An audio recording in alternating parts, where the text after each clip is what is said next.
You clicked this video, you know what we're talking about, so let's go. The number 5 long-term question for the Z Flip is how many apps will support it? Samsung showed off the ability to use the two halves in a unique way.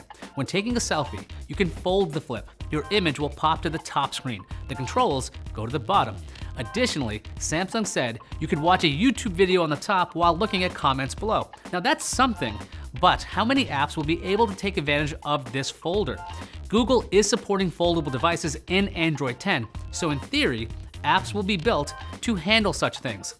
The Z Flip also has a very tall, narrow screen.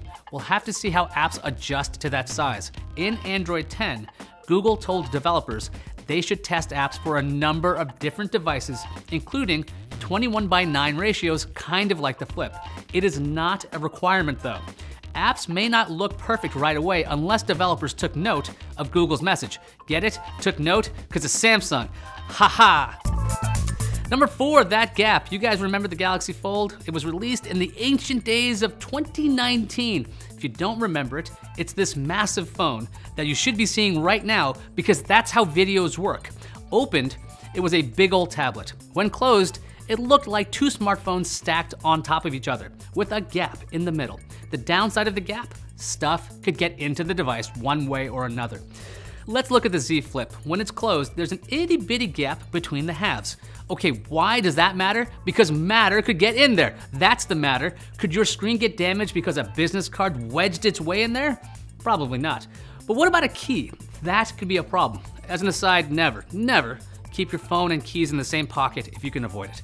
Also, Samsung did say that it added some new fibers to stop debris from getting behind the screen. So that should take care of one side, in theory. At number 3, what does it cost to repair? So the more complex the device, the more expensive it is to repair, usually. In the Galaxy Z Flip's case, we've got a flexible screen, a little cover touchscreen, a fingerprint sensor on the side, and that hinge. That's plenty of components. Let's just say the Z Flip is as durable as any Samsung phone. Gravity and clumsiness still exist, so what happens when Mr. Butterfingers over here drops his Z Flip on the concrete? The last time I dropped a flip phone on the ground, it was a Nextel, and it skid across a New York City crosswalk. The outer plastic casing got a brand new texture, but the phone was fine. The little screens worked fine too. No repairs necessary. What happens with the Z Flip? What happens if you crack that little cover screen? I'm curious what repair costs will be. I'd imagine they might be pricey. Number 2, the durability. This goes with number 3. Now, let's assume you're Mr. Surehands Man. You never drop anything unless you decide to. You've got the iron grip. That's wonderful. How long will the Z Flip survive everyday usage? First up, that screen. Samsung is using an ultra-thin glass. I've heard it is a lot more satisfying to touch than the Moto Razr. The Razr has this very plasticky, unsmooth finish. It's probably because it is plastic. Samsung is using glass, so it feels more like a regular smartphone. All right, so how durable is it? Samsung says the 6.7-inch display can last for 200,000 folds. I have a feeling CNET will be testing this out. We used a folding machine to test the Galaxy Fold and the Moto Razr. Check out the highlights if you get a chance. We'll learn over time how well the Flip screen handles everyday usage. According to research by Asurion, Americans check their phones 96 times per day. So if Samsung's numbers are right, the Z Flip will last over 2,000 days or 5.7 years before the screen fails. What about the hinge? It's a 3-stop hinge, so the Z can hold itself up like a little laptop or a compact. It's pretty neat. How long can that hinge last? Add moving parts, and you add another point of failure. And the number 1 long-term question is the Z Flip worth the price? The Galaxy Z Flip costs $1,380. The specs are pretty good. It's got a Snapdragon 855 Plus processor, 8 gigs of RAM, and 256 gigs of storage.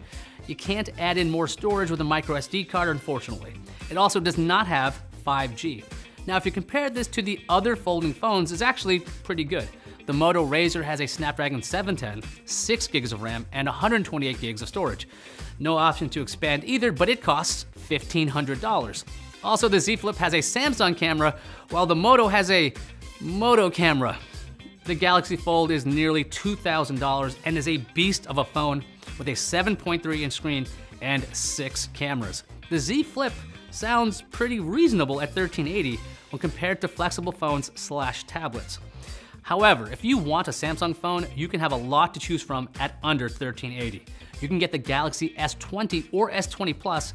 Both have 5G, the biggest image sensors on a Samsung smartphone ever, expandable storage, and water resistance. You can actually get the Galaxy S20 Plus with 512 gigs of internal storage for $30 less than the Z Flip. The S20 seems like it's built for the future. It's a device that may be pricey, but is going to last you for several years. Can we say the same thing for the Z Flip? I don't know. If you want to know my opinion on the S20, check this out. And all that being said, I think the Z Flip is a really cool phone. If I had Funyun money, I'd get a Flip, but I don't. If you've got